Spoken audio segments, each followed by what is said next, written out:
संबंध।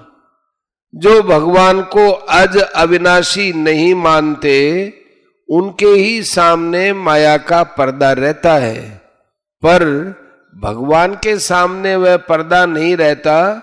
इसका वर्णन आगे के श्लोक में करते हैं। वेदाहं समतीतानि वर्तमानानि चार्जुन भविष्याणि च भूतानि मां तु वेद न कश्चन। हे अर्जुन, जो प्राणी भूतकाल में हो चुके हैं तथा जो वर्तमान में है और जो भविष्य में होंगे, उन सब प्राणियों को तो मैं जानता हूं, परंतु मुझे भक्त के सिवाय कोई भी नहीं जानता। व्याख्या। वेदाहं समतीतानि वर्तमानानि चार्जुन भविष्याणि च भूतानि मां तु वेद न कश्चन। यहां भगवान ने प्राणियों के लिए तो भूत, वर्तमान और भविष्य काल के 3 विशेषण दिए हैं, परंतु अपने लिए अहम वेद पदों से केवल वर्तमान काल का ही प्रयोग किया है। इसका तात्पर्य यह है कि भगवान की दृष्टि में भूत, भविष्य और वर्तमान तीनों काल वर्तमान ही है। अतः भूत के प्राणी हो, भविष्य के प्राणी हो अथवा वर्तमान के प्राणी हो, सभी भगवान की दृष्टि में वर्तमान होने से भगवान सभी को जानते हैं। भूत, भविष्य और वर्तमान ये तीनों काल तो प्राणियों की दृष्टि में है, भगवान की दृष्टि में नहीं। जैसे सिनेमा देखने वाले के लिए भूत, वर्तमान और भविष्य काल का भेद रहता है, पर सिनेमा की फिल्म में सब कुछ वर्तमान है। ऐसे ही प्राणियों की दृष्टि में भूत, वर्तमान और भविष्य काल का तो भेद रहता है, पर भगवान की दृष्टि में सब कुछ वर्तमान ही रहता है। कारण कि संपूर्ण प्राणी काल के अंतर्गत है और भगवान काल से अतीत है। देश, काल, वस्तु, व्यक्ति, घटना, परिस्थिति आदि बदलते रहते हैं और भगवान हरदम वैसे के वैसे ही रहते हैं। काल के अंतर्गत आए हुए प्राणियों का ज्ञान सीमित होता है और भगवान का ज्ञान असीम है। उन प्राणियों में भी कोई योग का अभ्यास करके ज्ञान बढ़ा लेते हैं तो वे युंजान योगी होते हैं और जिस समय जिस वस्तु को जानना चाहेंगे उस समय उसी वस्तु को वे जानेंगे। परंतु भगवान युक्त योगी है, अर्थात बिना योग का अभ्यास किए ही वे मात्र जीवों को और मात्र संसार को सब समय स्वतः जानते हैं। भूत, भविष्य और वर्तमान के सभी जीव नित्य निरंतर भगवान में ही रहते हैं, भगवान से कभी अलग हो ही नहीं सकते। भगवान में भी ये ताकत नहीं है कि वे जीवों से अलग हो जाए। अतः प्राणी कहीं भी रहे, वे कभी भी भगवान की दृष्टि से ओझल नहीं हो सकते। माम तु वेद न कश्चन का तात्पर्य है कि पूर्व श्लोक में कहे वे मूढ़ समुदाय में से मुझे कोई नहीं जानता, अर्थात जो मुझे अज और अविनाशी नहीं मानते, प्रत्युत मुझे साधारण मनुष्य जैसा जन्मने मरने वाला मानते हैं, उन मूढ़ों में से मुझे कोई भी नहीं जानता, पर मैं उन सब को जानता हूं। जैसे बांस के चिक दरवाजे पर लटका देने से भीतर वाले तो बाहर को पूर्णतया देखते हैं, पर बाहर वाले केवल दरवाजे पर टंगी हुई चिक को ही देखते हैं, भीतर वाले को नहीं। ऐसे ही योग माया रूपी चिक से अच्छी तरह से आवृत होने के कारण भगवान को मूढ़ लोग नहीं देख पाते, पर भगवान सबको देखते हैं। यहां एक शंका होती है कि भगवान जब भविष्य में होने वाले सब प्राणियों को जानते हैं तो किसकी मुक्ति होगी और कौन बंधन में रहेगा ये भी जानते ही हैं, क्योंकि भगवान का ज्ञान नित्य है। अतः जिनकी मुक्ति जानते हैं उनकी तो मुक्ति हो जाएगी, और जिनको बंधन में जानते हैं वे बंधन में ही रहेंगे। भगवान की सर्वज्ञता से तो मनुष्य की मुक्ति परतंत्र हो जाएगी, मनुष्य के प्रयत्न से साध्य ही नहीं रही। इसका समाधान यह है कि भगवान ने अपनी तरफ से मनुष्य को अंतिम जन्म दिया है। अब इस जन्म में मनुष्य अपना उद्धार कर ले अथवा पतन कर ले, यह उसके ऊपर निर्भर करता है। 7 का 27 और 8 का 6 उसके उद्धार अथवा पतन का निर्णय भगवान नहीं करते। इसी अध्याय के 19वें श्लोक में भगवान यह कह चुके हैं कि बहुत जन्मों के इस अंतिम मनुष्य जन्म में जो सब कुछ वासुदेव ही है ऐसे मेरे शरण होता है वह महात्मा दुर्लभ है। इसका तात्पर्य यह हुआ कि मनुष्य शरीर में संपूर्ण प्राणियों को ये स्वतंत्रता है कि वे अपने अनंत जन्मों के संचित कर्म समुदाय का नाश करके भगवान को प्राप्त कर सकते हैं, अपनी मुक्ति कर सकते हैं।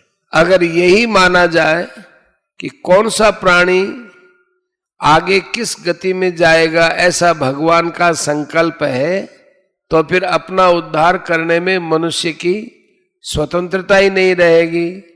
और ऐसा करो ऐसा मत करो, यह भगवान, संत, शास्त्र, गुरु आदि का उपदेश भी व्यर्थ हो जाएगा। इसके सिवा जो मनुष्य जिस जिस देवता की उपासना करता है उस देवता के प्रति मैं उसकी श्रद्धा दृढ़ कर देता हूँ। यह अभी 7 के 21वें में।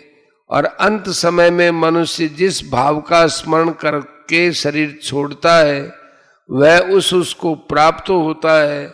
8 के 6 श्लोक में इस तरह उपासना और अंतकालीन स्मरण में स्वतंत्रता ही नहीं रहेगी जो भगवान ने मनुष्य मात्र को दी है। बिना कारण कृपा करने वाले प्रभु जीव को मनुष्य शरीर देते हैं, जिससे यह जीव मनुष्य शरीर पाकर स्वतंत्रता से अपना कल्याण कर ले। गीता में 11वें अध्याय के 33वें श्लोक में जैसे भगवान ने अर्जुन से कहा मयि वैते निहता पूर्वमेव निमित्त मात्रम भवसव्य साचिन, अर्थात मेरे द्वारा ये पहले ही मारे जा चुके हैं, तू केवल निमित्त मात्र बन जा। ऐसे ही मनुष्य मात्र को विवेक और उद्धार की पूरी सामग्री देकर भगवान ने कहा कि तू अपना उद्धार कर ले, अर्थात अपने उद्धार में तू केवल निमित्त मात्र बन जा, मेरी कृपा तेरे साथ है। इस मनुष्य शरीर रूपी नौका को पाकर मेरी कृपा रूपी अनुकूल वायु से जो भवसागर को नहीं तरता अर्थात अपना उद्धार नहीं करता वो आत्महत्यारा है। मयानुकूलेन नभस्वतेरितम पुमान भवाब्धिम न तरेत स आत्महा। श्रीमद् भागवत 11वें स्कंद के 20वें अध्याय का 17वां श्लोक। गीता में भगवान ने कहा है कि जो परमात्मा को सब जगह समान रीति से परिपूर्ण देखता है वह अपनी हत्या नहीं करता, इसलिए वह परम गति को प्राप्त होता है। 13वें अध्याय का 28वां। इससे भी यह सिद्ध हुआ कि मनुष्य शरीर प्राप्त होने पर अपना उद्धार करने का अधिकार, सामर्थ्य, समझ आदि पूरी सामग्री मिलती है। ऐसा अमूल्य अवसर पाकर भी जो अपना उद्धार नहीं करता वो अपनी हत्या करता है और इसी से वह जन्म मरण में जाता है।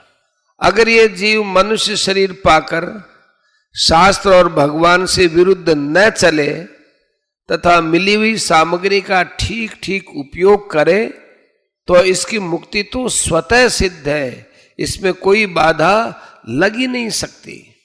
मनुष्य के लिए खास बात यह है कि भगवान ने कृपा करके जो सामर्थ्य, समझ आदि सामग्री दी है उसका मैं दुरुपयोग नहीं करूंगा, भगवान के सिद्धांत के विरुद्ध नहीं चलूंगा, ऐसा वह अटल निश्चय कर ले और उस निश्चय पर डटा रहे।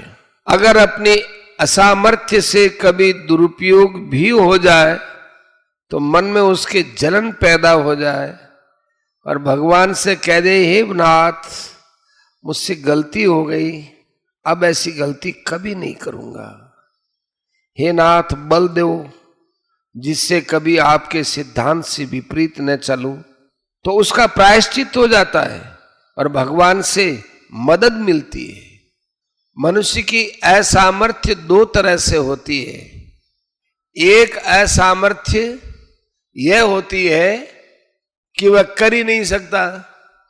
जैसे किसी नौकर से कोई मालिक कह दे कि तुम इस मकान को उठाकर 1 मील ले जाकर रख दो तो वह काम कर ही नहीं सकता। दूसरी असामर्थ्य यह होती है कि वह कर तो सकता है और करना चाहता भी है, फिर भी समय पर प्रमादवश नहीं करता। यह असामर्थ्य साधक में आती रहती है। इसको दूर करने के लिए साधक भगवान से कहे कि हे नाथ मैं ऐसा प्रमाद फिर न करूं, ऐसी मुझे शक्ति दो। भगवान की दी हुई स्वतंत्रता के कारण भगवान ऐसा संकल्प कभी नहीं कर सकते कि इस जीव के इतने जन्म होंगे।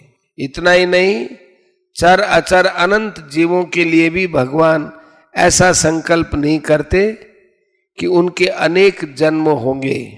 हाँ, ये बात जरूर है कि मनुष्य के सिवाय दूसरे प्राणियों के पीछे परंपरा से कर्म फलों का तांता लगा हुआ है, जिससे वे बार बार जन्मते मरते रहते हैं। ऐसी परंपरा में पड़े हुए जीवों में से कोई जीव किसी कारण से मानव शरीर में अथवा किसी अन्य योनि में भी प्रभु के चरणों की शरण हो जाता है तो भगवान उसके अनंत जन्मों के पापों को नष्ट कर देते हैं।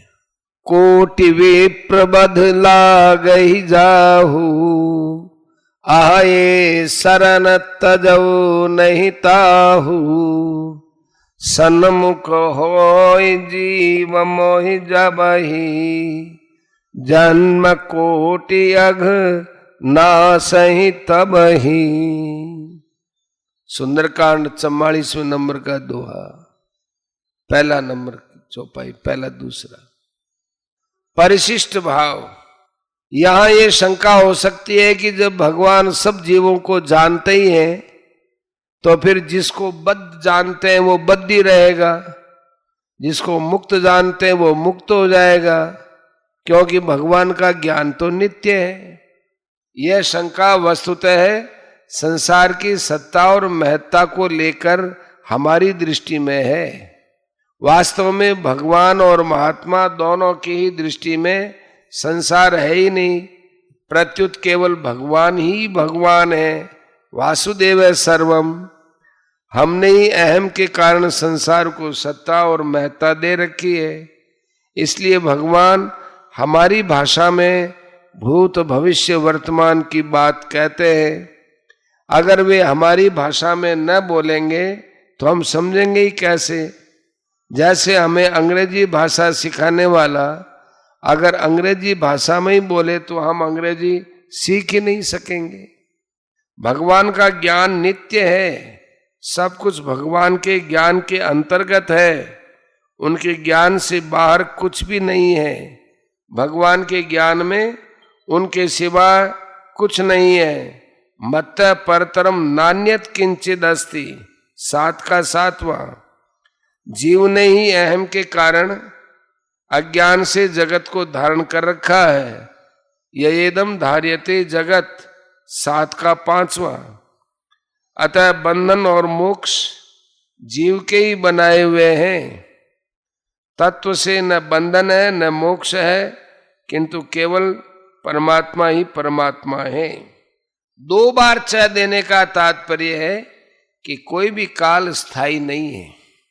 न भूतकाल सदा रहता है, न वर्तमान सदा रहता है, और न भविष्य सदा रहता है, पर भगवान सदा रहते हैं। जैसे भूतकाल और भविष्य काल अभी नहीं है, ऐसे वर्तमान काल भी नहीं है।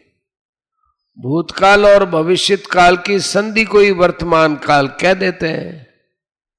पाणिनि व्याकरण में एक सूत्र है, वर्तमान सामीप्य वर्तमान वद्वा, अर्थात वर्तमान सामीप्य भी वर्तमान की तरह होता है।